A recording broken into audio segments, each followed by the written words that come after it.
Hi, welcome to Crimes of the Centuries, a podcast that takes a look at cases that were huge when they happened, but are maybe lesser known today. I'm Amber Hunt.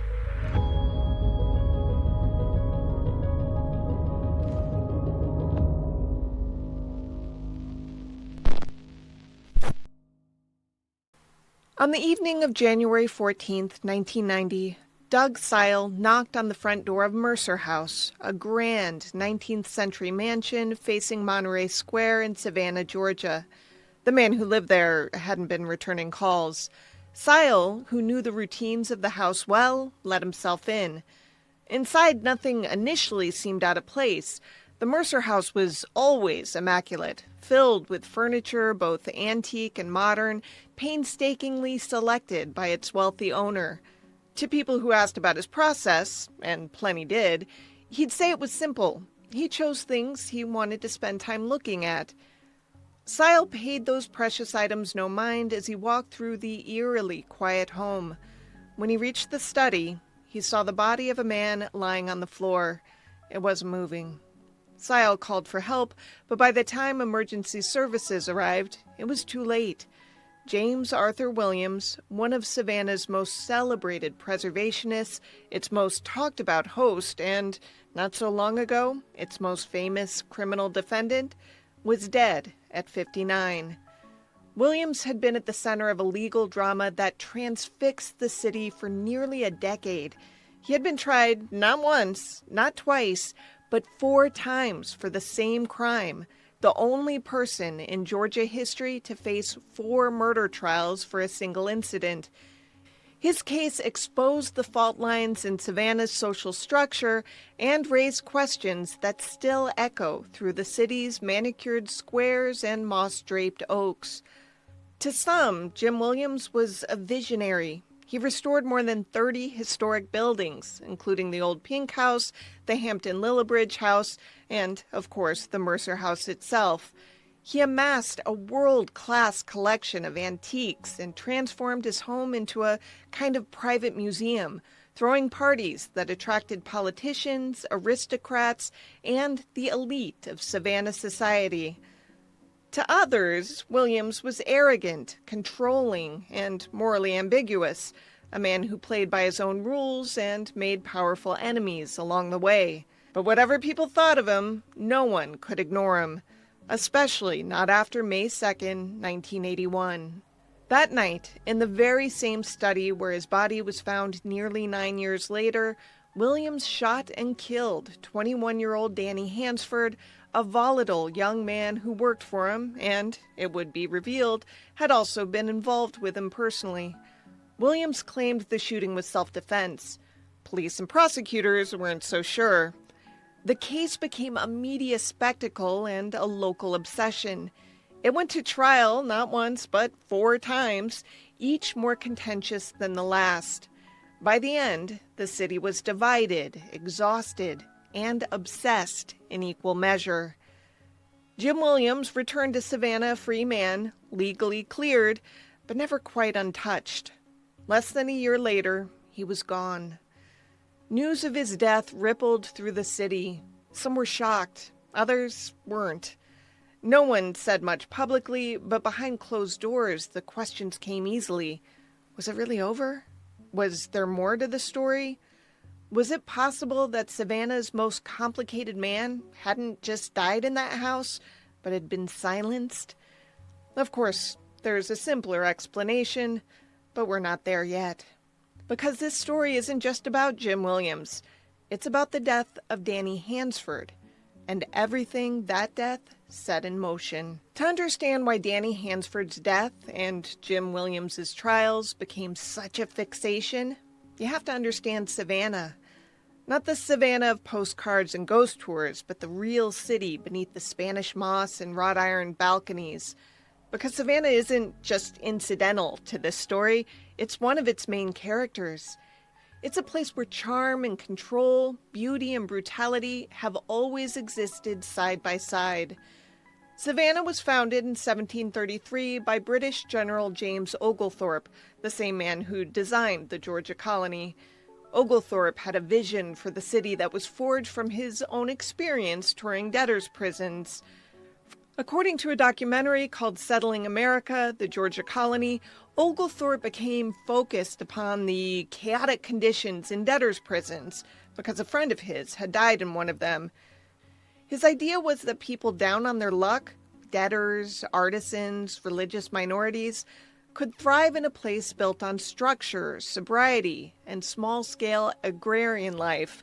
He banned slavery, liquor, and oversized land holdings, envisioning a community where industriousness and moral fortitude would win out over vice and corruption. The experiment didn't last. An opposition group formed, known as the Malcontents. They undercut Oglethorpe by renting out slaves to Georgians. Most of the Malcontents came to Georgia after the founding and weren't much loyal to Oglethorpe. The Malcontents chipped away at Oglethorpe's vision until Georgia looked a lot more like its southern neighbors, rich in cotton, brutal in labor, and rigid in hierarchy. But Oglethorpe's mark on Savannah never fully disappeared.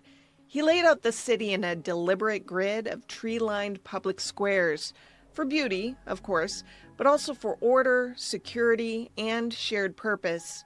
That plan still defines the city's historic district today. And if you understand how the city was designed, with everyone in their place, everything neatly parceled out, you begin to understand how deep the impulse runs here to keep things looking tidy, even when they aren't. Savannah was Georgia's first city, its first capital, and quickly became a hub of shipping, cotton, and wealth built through the labor of enslaved people. Then came the Civil War. As Union General William Tecumseh Sherman burned his way across Georgia, he spared Savannah. Some say it was because the city surrendered peacefully. Others say it was because he found it too beautiful to destroy. Whatever the reason, Sherman wired President Abraham Lincoln to present Savannah, with its guns, its cotton, and its undamaged buildings, as a Christmas gift. That gift became a cornerstone of Savannah's identity. While other Savannah cities rebuilt from ashes, Savannah was preserved. Its architecture, its gardens, even its ghosts, all became part of the city's mythology. And for generations, that mythology was protected by layers of unspoken rules: who you were, who your people were, how you behaved in public, and what you kept behind closed doors. Outsiders were tolerated, sometimes even welcomed, but only if they understood their place. Efforts to improve Savannah from the outside often were viewed with suspicion, especially if they came with too much money, too much flash, or too little respect for the city's long memory. Even Jim Williams, for all his restoration work, wasn't immediately embraced by Savannah's preservation establishment. He liked to buy and sell homes on his own terms, and in a city that prized slow, quiet consensus, that made some people nervous. Still, for the most part, Jim Williams knew how to navigate that world. Quite an accomplishment, considering he didn't come from it. He grew up in Gordon, Georgia, the son of a barber and a bookkeeper, and moved to Savannah as a young man. But he built a reputation through restoration work, restoring rundown historic homes into showpieces. Over the years, he restored more than 30 properties, including the Mercer House, which became his personal residence and showroom. His Christmas parties were legendary. His collection of antiques was world-class. He dealt with governors and aristocrats. He knew how to impress, but he didn't always know how to endear. Williams could be charming, yes, but also exacting, arrogant, and unapologetically ambitious. He wasn't born into the social elite, and that mattered to some people. He hadn't married, and that raised eyebrows. He operated according to his own code, and in a city where conformity is prized, that made him stand out, not always in a good way. So when a young man named Danny Hansford was killed inside the Mercer House, the shock wasn't just about the death itself. It was about where it happened and who was involved. The house cracked open the pristine image Savannah liked to project. It brought tension and rumor to the surface. and it forced the city to confront uncomfortable questions about class, power, and justice in full public view. Over the course of 4 murder trials, Savannah found itself on the national stage, a city as much on trial as the man at its center. You know who wasn't center stage, though? The man who died. So let's take a step back and talk about the person at the heart of this story, the one whose name doesn't grace any book covers, Danny Hansford. If you ask 5 different people in Savannah who Danny was, you'll get 5 different answers. A troublemaker, a charmer, a lost cause, an unrealized artist, sometimes all of the above. Danny Lewis Hansford was born in 1960 and raised on the rougher edges of Savannah. He dropped out of school, bounced between jobs, and had several run-ins with police, mostly for things like public intoxication, disorderly conduct, or weapons charges. But those who knew him described him as a kid who was bright, talented, and, when he wanted to be, deeply loyal. At 21, he'd been working for antiques dealer Jim Williams for about 2 years, running errands and doing odd jobs around Mercer House. Their relationship was intense, volatile, and, though most of Savannah didn't know it at the time, occasionally romantic. Some days, Williams would show Danny off like a prized possession. Other days, they were screaming at each other across the grand rooms of the Mercer House. To Danny, that house must have seemed like another planet. One of Danny's friends, Jerry Spence, said he had just been dropped in this crazy situation with all this money and these antiques, and he didn't know what to make of it. Now, Miriam Center, a friend of Williams, said the house really just represented money to him. I mean, he didn't know the names of the antiques and how well things were, but he knew that it was money, and, she said, that seemed really appealing to him. But Danny could be explosive. The phrase bull in a china shop came up more than once in my research. He was described as having fits of rage, once firing a gun into the floor of the Mercer House. Twice he reportedly overdosed on drugs. Both of those times, Williams was said to have saved him. Elizabeth Richardson, a friend of Williams, said she was once visiting Mercer House when she walked into a room where Danny sat lounging in a chair. She said that Jim told him, "Get up when a lady comes into the house." She said he leaped out of the chair and just flew into a rage. She said, quote, "I saw the most instant insanity in this boy's face. I mean, it was a violent look. And he kicked the chair and walked out of the room in a huff," end quote. Afterwards, she told Jim, quote, "I turned to Jim and said, you were on a collision course with this boy. I said, he's either going to kill you or you're going to have to kill him," end quote. That collision course came to a head on May 2nd, 1981. What exactly happened that night depends on which version you believe, but what's undisputed is that Jim Williams called police around 3 a.m. to report a shooting. Officers found Danny Hansford dead on the floor of Williams' study with 3 bullets in his body and a gun nearby. Later, coroner James Metz described the scene. There was a grandfather clock lying face down and broken. A couch was on its side. Various debris was about. It's worth noting, by the way, that he said, quote, "Even though we're investigating a death thing, we couldn't help but being impressed by the taste and wealth exhibited in that home," end quote. Williams told police that Danny had snapped. He said Danny had been playing video games when he flew into a rage, waving a Luger pistol, which, it's worth noting, was at the house because Williams collected World War II Nazi paraphernalia. Williams claimed he tried to calm Danny down, but Danny aimed and fired the gun at him, missing each time. Williams said he fired back 3 times. Danny died in the study, just steps from Williams' desk. But from the start, officials felt the story didn't quite add up. Williams said Danny fired first, but police tested for gunpowder residue on his hands and said they found none. The Luger was discovered beneath Danny's hand in a way that looked staged, and the angle of the bullet wounds didn't seem to square with a face-to-face confrontation. Assistant District Attorney Deputy Kirkland, who responded to the scene that morning, would later say that the forensic evidence made self-defense, quote, scientifically impossible, end quote. The investigation moved quickly. Williams was taken into custody that same day and charged with murder on May 5th. While it was largely a local story, it did make the metro section of the Atlanta Constitution under the headline, Antique Dealer is Charged in Death. Forensic analysts scrutinized the placement of blood spatter, shell casings, and the body itself. Prosecutors built a narrative of deliberate staging, suggesting Williams may have moved Danny's body, planted the gun, and called police only once the scene looked just right.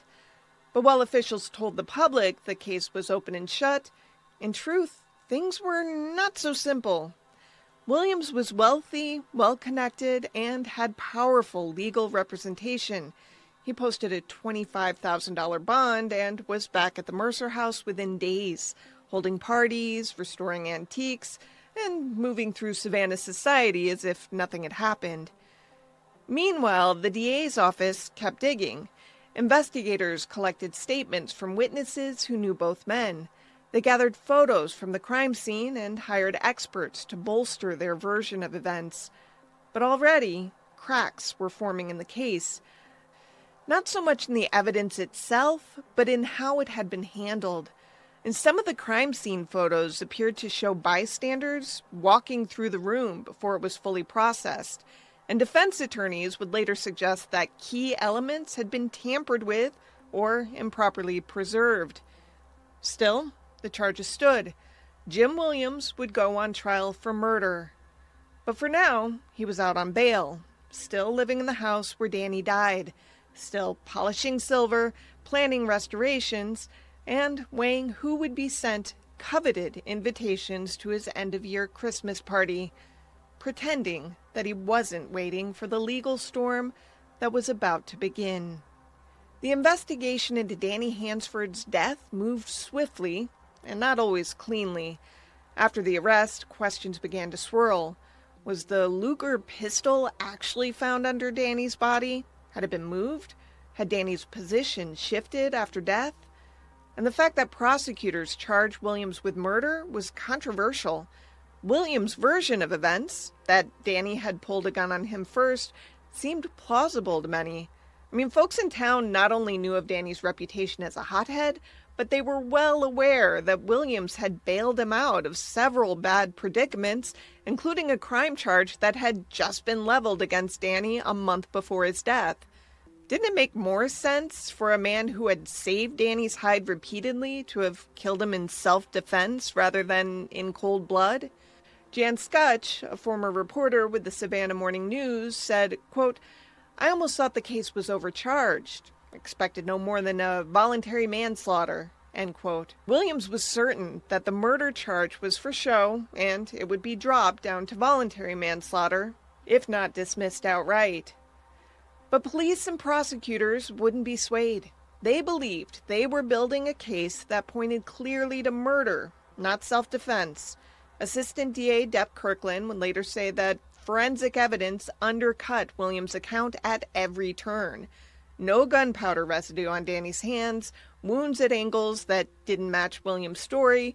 One crime scene photograph even showed a chair leg resting on top of Danny's pant cuff, which police said was clear proof the whole scene had been staged. But this was never going to be a simple case of forensics, because Jim Williams wasn't just another defendant, and he wasn't about to rely on any old public defender. Instead, Williams hired Bobby Lee Cook, a courtroom legend in Georgia and beyond. Cook was known for defending seemingly impossible cases. He had represented more than 250 clients accused of murder and won acquittals in 90% of them. He once boasted that he had never lost a case he truly believed in, only the ones where he was, quote, doing someone a favor, end quote. To the people of Savannah, though, Cook might as well have walked in wearing a Yankees cap and carrying a bagel.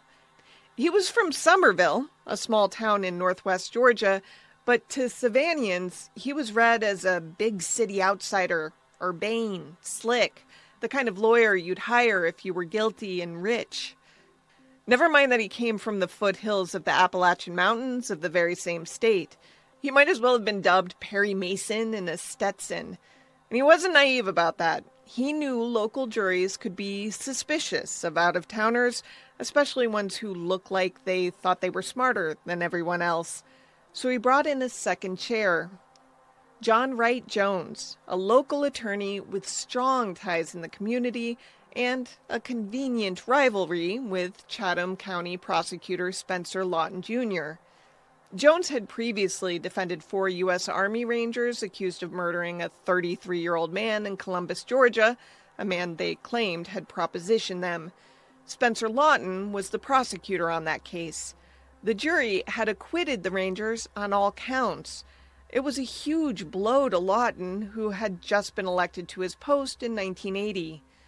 Now, Lawton and Jones were squaring off again, this time with national media watching. The courtroom dynamic was combustible. A legendary defense lawyer viewed as an outsider, a case that had already fractured polite society into camps, and a young DA with something to prove.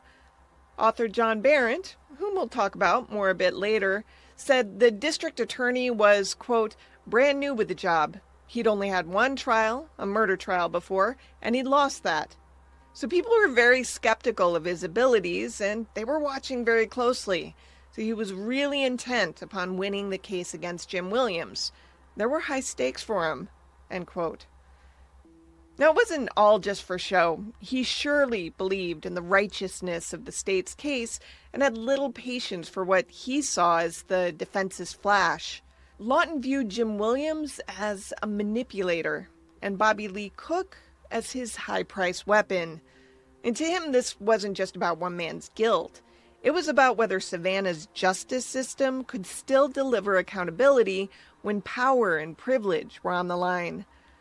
The trial began in early 1982, less than a year after Danny Hansford's death. To say it drew a crowd would be a huge understatement. Spectators lined up for seats, journalists filled the press box.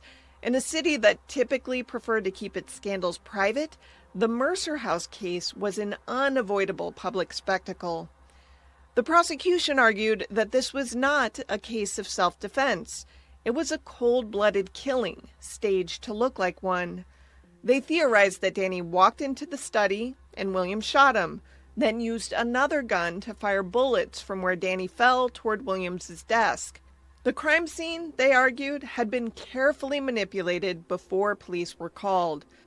And it's worth noting that Williams waited 30 minutes after the killing before he called police. He called some other friends first. Now, the defense said this was all nonsense, that Danny had fired first. To bolster their theory, they pointed to a police report from the previous month. Remember how I said Danny had already fired a gun inside Mercer House once before? Well, that's when it supposedly happened. According to Williams, Danny had become rageful and unhinged. Williams called the police, who arrived and arrested Danny, who Williams claimed was pretending to be asleep in his bed. Amazingly, the two had patched things up afterward. I can't say I'd be so forgiving. During the trial, both sides brought in witnesses who described Danny's volatility and also his vulnerability. Jerry Spence said, quote, I thought he was a nice young man. He had befriended me and was very nice to me, and I had a convertible at the time, and he used to stop by my place and ring the security buzzer and said, I think somebody's trying to break into your car and things like that. End quote. So on one hand, jurors heard things like that, but then they also heard about the fights, the gunshots into the floor, the overdoses, the arguments, and it had to have had their heads spinning. Meanwhile, Cook emphasized Jim's calm demeanor when he called police. He hammered the lack of motive. Why would Williams, a man of means and reputation, risk everything to murder a volatile but largely powerless employee? But Lawton's case was tight, and his courtroom presence was compelling. He leaned into the idea that appearances could be deceiving, that genteel manners and antique furniture were no guarantee of innocence. He told the jury to look past the surface. And as for motive, well, he presented one for jurors to ponder. After pressing Williams on the nature of his relationship with Danny, Williams insisted the two were at most mentor-mentee in that regard. Lawton presented two rebuttal witnesses. They were friends of Danny's who testified that the men were lovers. This, remember, was 1982 in Georgia. Some of Williams's longtime friends were shocked. So was his elderly mother, who was in the courtroom supporting her beloved son. Lawton said Williams had motive to keep Danny Hansford quiet. Then, in his closing argument, Lawton went for the jugular by imparting a theory that circled back to that gun fired into the floor incident. Lawton suggested that maybe that had been staged. Maybe Danny hadn't been pretend sleeping after all. Maybe the whole thing was a diabolical setup, a dress rehearsal for the fatal shooting on May 2nd. In fact, Lawton said, the cops who investigated the April shooting didn't even think the bullet they found in the floor was fresh, meaning no gun had necessarily been fired in the house that night. Williams, he argued, might have randomly called the police, pointed to an old bullet hole, and pinned it on Danny. This was a bombshell. The jury deliberated for only a few hours before returning a verdict: guilty of murder. Jim Williams was stunned. So was much of Savannah. He was immediately sentenced to life in prison. But if Spencer Lawton was celebrating, it didn't last long, because Williams wasn't done yet. Jim Williams had been convicted of murder, but the story was far from over. Not long after the verdict, Williams's legal team filed a motion for a new trial. They argued that the first trial had been tainted by prosecutorial overreach, particularly in Spencer Lawton's closing argument when he introduced the brand new theory that Williams had fabricated the earlier incident in which Danny had supposedly fired a gun into the floor at Mercer House. According to Lawton, Williams had faked the earlier outburst to lay the groundwork for a self-defense claim later, a move that cast doubt on Williams' entire account of Danny's behavior. But here's the problem. That theory hadn't been raised during the trial itself. It had been presented in evidence, argued by witnesses, or addressed in testimony, so the defense had no chance to challenge it. They couldn't cross-examine anyone about it or present evidence to rebut it because Lawton had sprung it in his closing argument when it was too late for a response. Now, this was compelling enough that Williams was released straight away on a $200,000 bond pending appeal, an almost unheard of concession in a first-degree murder case. But the judge's caution proved prescient. The Georgia Supreme Court indeed found the prosecution's closing argument deeply problematic. Even worse, it found that prosecutors presented that last-minute theory while actually withholding a portion of a police report that supported Williams' version of events about the incident. Corporal M.J. Anderson had responded to the April shooting and had filed a report at the time stating that the bullet hole in the floor was fresh, backing up Williams' claim that Danny had fired a gun in the house. But the officer testified at the murder trial that he hadn't been able to tell whether the bullet hole was fresh, and the defense wasn't told that he had initially said otherwise. The GA Supremes ruled that this concealment of exculpatory evidence violated Williams' right to a fair trial.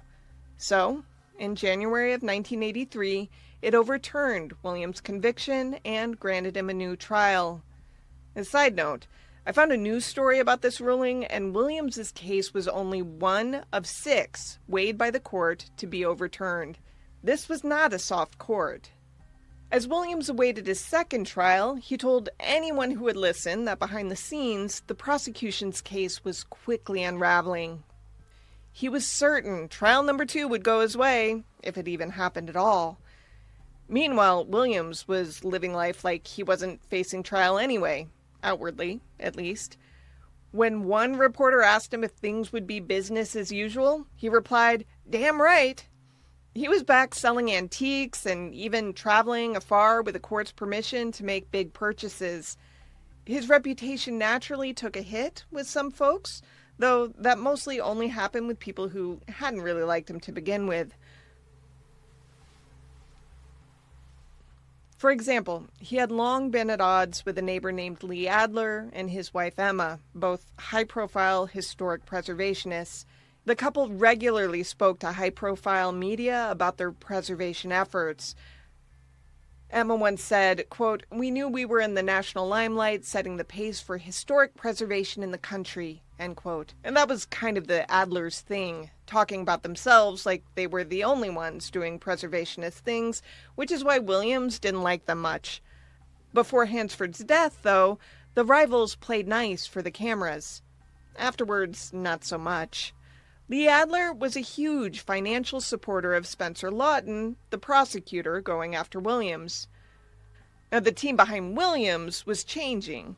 Bobby Lee Cook, who had defended Williams in the first trial, stepped aside, reportedly due to the grueling travel and the enormous time commitment of defending a high-profile client in Savannah. In its place, Williams brought in a new lead attorney, Frank "Sonny" Seiler. If Bobby Lee Cook had been seen as a big city outsider, Sonny Seiler was Savannah royalty. Seiler wasn't just a respected attorney, he was a fixture of Savannah society. He'd represented powerful clients, hosted lavish events, and was best known beyond the courtroom as the longtime owner of the University of Georgia's beloved live mascot, Uga the Bulldog. Well, technically, at the time of the second trial, he was owner of Uga number 3. We're on to Uga number 11 right now. Anyway, Seiler had deep roots in Georgia. He earned his bachelor's and law degrees from UGA in the 1950s and quickly became a prominent figure in both Savannah's legal circles and its social scene. As someone who had lived his entire adult life navigating Savannah's unwritten rules, Seiler was the perfect counterweight to the outsider image that had plagued Cook. Where Cook had seemed slick, Seiler was smooth. Where Cook seemed distant, Seiler felt familiar. That familiarity was key. The case had divided Savannah, and Williams needed someone who could bridge those divides. Someone who didn't just understand the city, but was the city. Author Barrett once said that Seiler was, quote, brilliant, and could assemble an argument that could persuade anybody also in court. Barrett said he was compelling and that jurors liked him. They trusted him. The second trial began in September 1983. Many of the key facts remained unchanged. The prosecution again emphasized the lack of gunpowder residue on Danny's hands, the blood evidence, the questionable position of the Luger pistol. They again suggested the crime scene had been manipulated. But this time, the defense sharpened its strategy. Seiler headed off the matter of Williams' relationship with Danny, having Williams himself characterize it on the stand as a romantic one. It's worth noting that Williams insisted that his sister escort his mother out of the courtroom for this testimony. Seiler explained that Danny had gone on a tirade, and there was just so much of that Jim could take. But the evidence showed that Hansford grabbed him, threw him against the wall, and threatened to shoot him.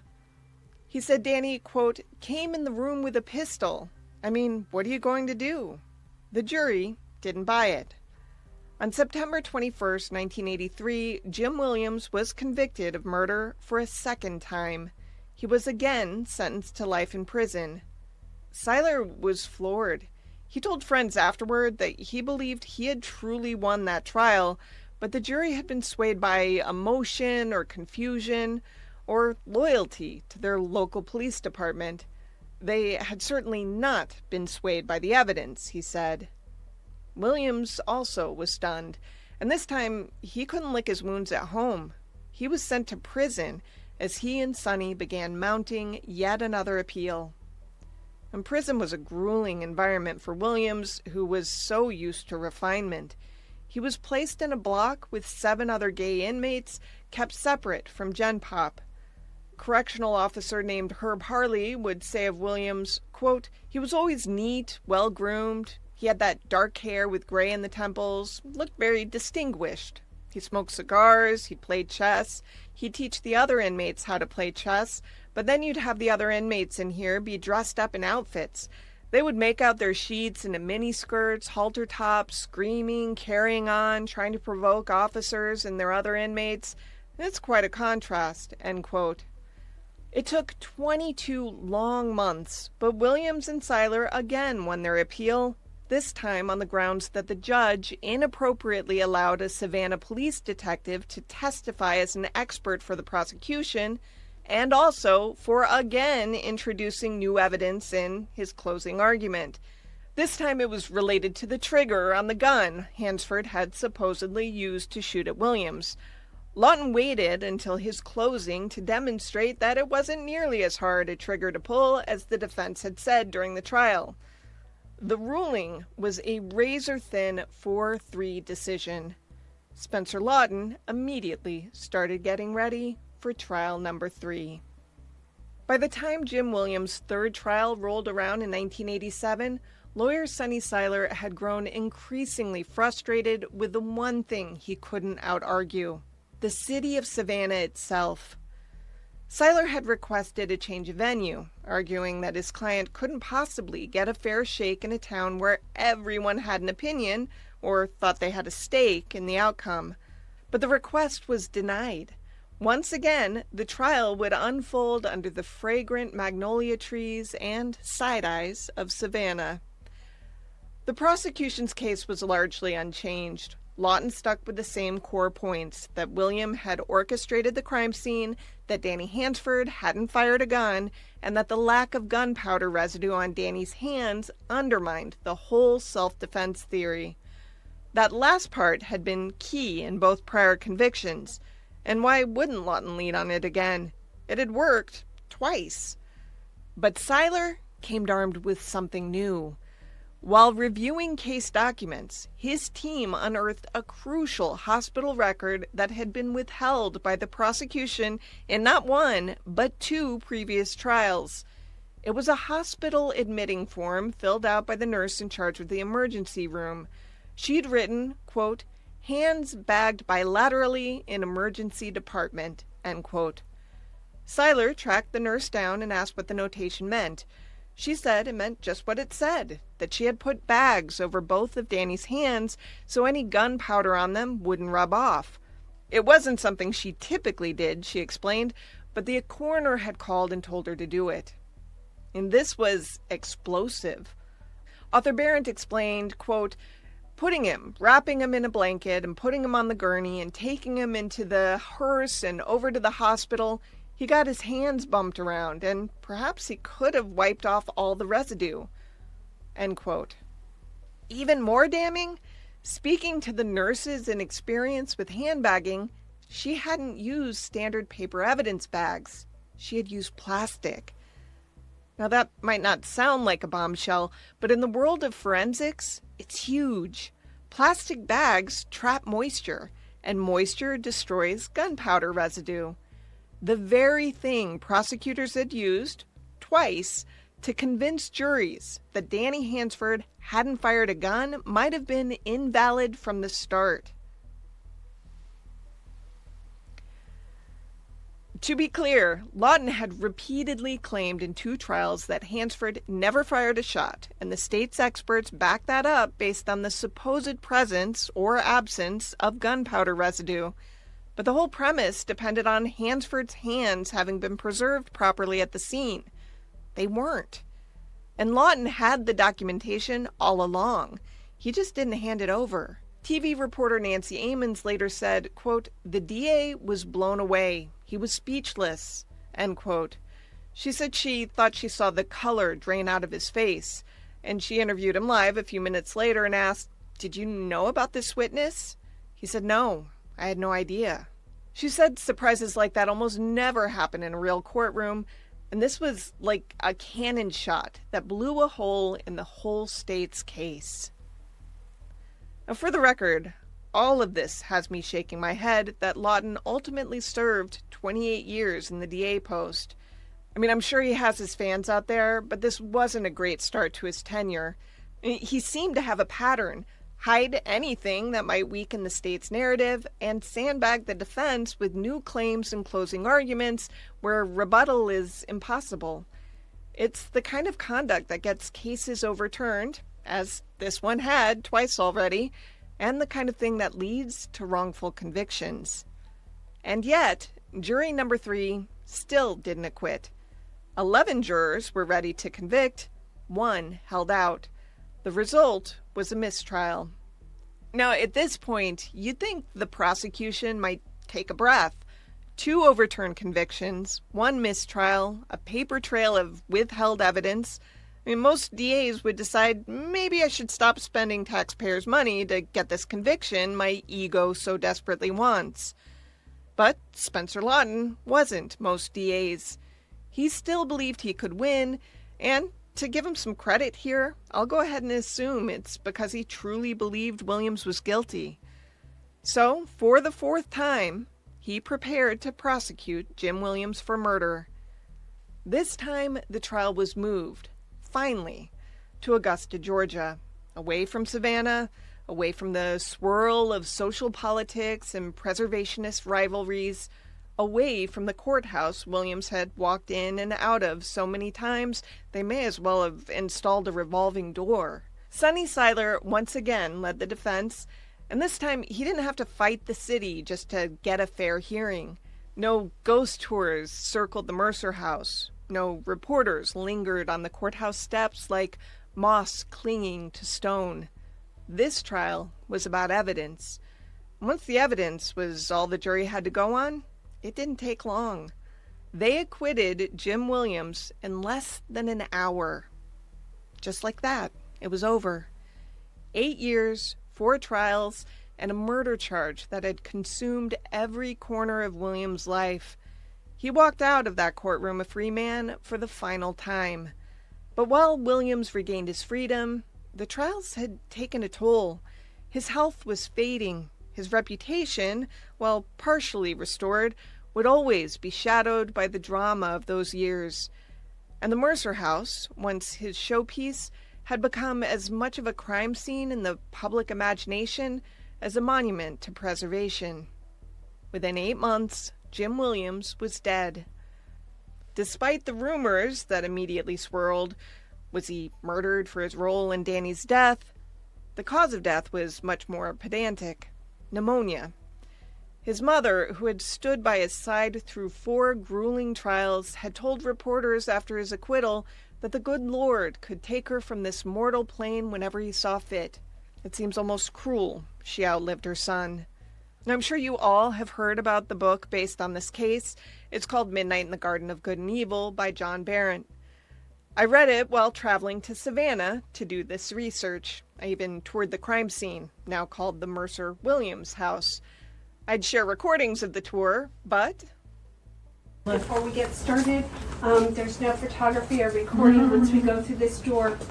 I loved the tour, though. The house is amazing, and it's in the midst of another renovation, this time spearheaded by Williams' sister, who lives there. The book looms large over the city, even 30-plus years after its publication. It came out in 1994 and was soon followed by a Clint Eastwood-directed movie of the same name. Both the book and film made celebrities of a number of Savannah characters, people like Lady Chablis, a real person who portrayed herself in the movie. In truth, Lady Chablis had nothing to do with a criminal case, and while John Barrett inserts himself as a character in the unfolding story, he didn't actually come to Savannah until well after Danny Hansford's murder. In short, Midnight wasn't really about facts. It was about the feeling of Savannah, the allure, the gossip, the double lives and secret loyalties that simmered just beneath the surface. For all its embellishments and omissions, the book did capture something essential, that in Savannah, truth is often stranger than fiction, and fiction is often more polite than truth. What gets lost, though, in all the Southern Gothic charm and quirky characters, is the very real story of a 21-year-old whose life was cut short by a man who stood trial 4 times for the same crime, and of a prosecution team that bent the rules again and again to make a conviction stick. Neither Danny Hansford nor Jim Williams was perfect, but neither was the system itself. And if this case reminds us of anything, it's that justice isn't just about guilt or innocence, it's about the process. And when prosecutors put their pride ahead of fairness, everyone loses. Even now, decades later, the Mercer Williams house draws tourists, like my partner Scott and me, with tales of murder and mystery. But beyond those velvet ropes and shadowy parlor rooms lies a deeper truth, one that's harder to sell in a souvenir shop. That the most chilling part of this story wasn't the killing. It was what came after. To research this case, I indeed went to Savannah, Georgia, while reading Midnight in the Garden of Good and Evil by John Berendt. That is a narrative nonfiction, so parts are heavily fictionalized, some people are given pseudonyms, and Berendt wasn't really there before the murder. As such, I had to fact-check like crazy, using contemporary news reports and court documents. Luckily, A&E released the Midnight in Savannah program about the case in 1997 to promote Clint Eastwood's movie, so a number of the external sound bites come from there. I need to note, though, that some of the fake parts of the book are repeated in that quote-unquote documentary, so if you find it online, keep that in mind. If you've read the book, you'll remember the character Minerva. She was loosely based on a woman named Valerie Bowles, and while Bowles was a root doctor and was helpful to Williams during his trials, the real story wasn't quite as mystical as the book and movie made it seem.